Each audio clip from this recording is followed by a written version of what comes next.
हाँ, hi hello, नमस्ते। मैं डॉक्टर गिरिजा। रोज़ एक नए नए विचारों पर हम बात करते हैं। जहाँ तक मैं चुनती हूँ, अ, कुछ ऐसे ही सच्चाइयों से भरे हुए जो करंट अफेयर से जुड़ी हुई और जिससे हमें कुछ तो लगता है कि नहीं, ऐसा नहीं करना चाहिए, कुछ और करना चाहिए, कुछ अलग सोचना चाहिए। इस तरह के अलग अलग विचारों पर मैं बात करती हूँ। आज भी मैंने एक सब्जेक्ट चुना है।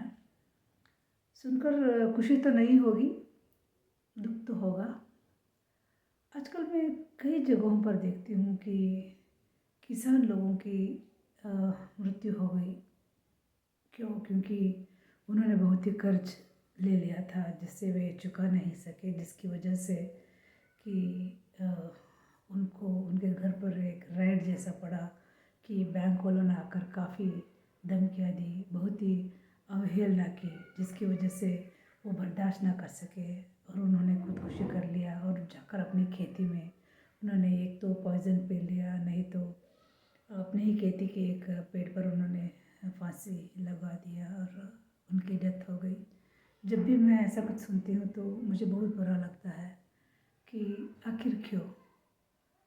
तो आमतौर पर हम औरतें जो है काफ़ी कुछ समझा देते हैं। वैसे किसानों की जो ज़िंदगी है इतना भी आसान नहीं है। एग्रीकल्चर करना और उसमें सरवाइव होना काफ़ी मुश्किल है। बहुत से जगह हो तो ठीक है, हो जाएगा, लेकिन बहुत सी एक कोई आधा एकड़, एक दो एकड़ में जो ज़मीन में खेती बाड़ी करते हैं वो काफ़ी मुश्किल है। और बहुत कुछ ऐसे लोग होते हैं बहुत ही चालाकी से काम कर लेते हैं, लेकिन बहुत से किसान जो लोग जो है वो काफ़ी ऋण में, लोन में पड़ जाते हैं, जो चुका नहीं पाते, जिसकी वजह से वो अपने आप को, अपनी ज़िंदगी को ख़त्म कर देते हैं। तो ये एक जगह मैं पढ़ रही थी, पत्नी ने काफ़ी पति को समझाया कि जितना है हमारे पास उसी से हम काम चला लेंगे, ज़्यादा कर्ज ना लेना, ज़्यादा कर्ज ना लेना, लेकिन पति ने बिल्कुल नहीं सुना।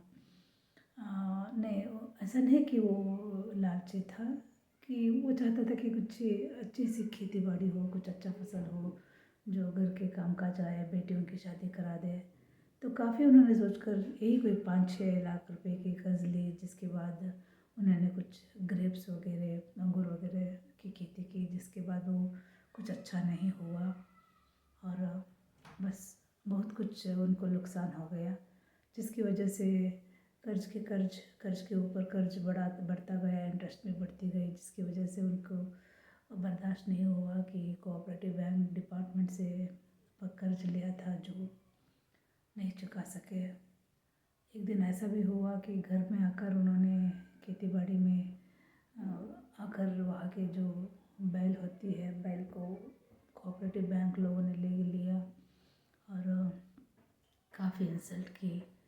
तो वो बर्दाश्त नहीं कर सके। अगले दिन उन्होंने अपनी ही खेती में जो कुछ पॉइज़न होता है उसे पीकर उन्होंने जान दे दी।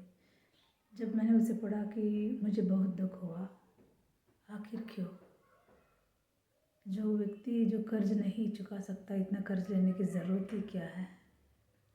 पत्नी ने बहुत कुछ समझाया, ऐसा मैंने पढ़ा। तो मैं कहती नहीं हूँ कि उन्होंने जो कर्ज लिया है वो वजह जो है वो गलत है। हर किसान ये चाहता है कि कुछ अच्छा फसल हो, कि हो जाएगा, अगले साल हम चुका देंगे, लेकिन नहीं चुका सके तो उन्होंने खुदकुशी कर ली। आगे पत्नी और बच्चों के साथ क्या हुआ, जब मैंने पढ़ा मुझे बहुत ही बुरा लगा कि जिन्होंने कर्ज दिया है पति के मर जाने के बाद छोड़ देंगे क्या? नहीं, आते हैं, घर पर हमला करते हैं, बीवी बच्चों को काफ़ी डांटते हैं, बच्चों को स्कूल में बहुत से इंसल्ट झेलने पड़ते हैं कि तुम्हारे पिता ने कर्ज लिया था, नहीं चुका सके, उसने खुदकुशी कर लिया, अब कौन चुकाएंगे पैसे? क्या तुम चुकाओगे? क्या तुम्हारी मम्मी चुकाएगी? तुम्हारी अम्मा चुकाएगी क्या? कहाँ से? तो घर खाली करवा दो, उनके घर के अंदर जो भी चीज़ें होती है, यहाँ तक कि जो रसोई में जो चीज़ होती है वो उसको भी उन्होंने ले लिया, घर में जो अनाज था उसको भी वो ले लिए। तो इस तरह पत्नी को काफ़ी झेलना पड़ा। तो मैं सोचती थी, जब मैंने इसे पढ़ा तो मैं सोचती थी आखिर क्यों? उस बेचारी औरत ने, उन बच्चों ने क्या गलती किया जो पति की गलती की वजह से उनको क्यों हम लोग सज़ा दे रहे हैं? देखिए, ऐसा बिल्कुल ना करिए कि कर्ज ले लिया, नहीं चुका सके तो खुदकुशी कर लिया, वो तो चले जाते हैं। जिसके बाद घर में पत्नी और बच्चों के ऊपर जो असर पड़ता है, जो बुरा असर पड़ता है, वो बर्दाश्त नहीं कर पाते। अगले 30 साल तक वो उस कर्ज में डूबे रहे और उसे चुका नहीं सके। पूरी ज़िंदगी जो है यूँ ही पति ना होने का, और पहले ही उनके जो कर्ज है, वो जो पति नहीं चुका सका, वो बीवी क्या बेचारी अनपढ़ औरत जो चुकाएगी, वो क्या करेगी, कहाँ जाएगी, कौन सा काम करेगी? जो 5-6 लाख, जो 7 लाख तक हो चुका था, उसे कर्ज, उसे चुकाने में वो क्या क्या कर सकती है? वो भी खुदकुशी कर ले कि तो बच्चों का क्या होगा? नहीं, उस औरत ने बिल्कुल ऐसा कुछ नहीं किया। पूरे बहुत सालों तक वो झेलती रही है, ऐसा मैंने सुना। देखिए, अपनी गलतियों की जो सज़ा जो है, अपनी बीवी को मत दीजिए। आखिर आप लोग सोचते क्यों नहीं हैं? इस पर सोचिए, क्यों ऐसा होना चाहिए? आखिर क्यों? सोचिए।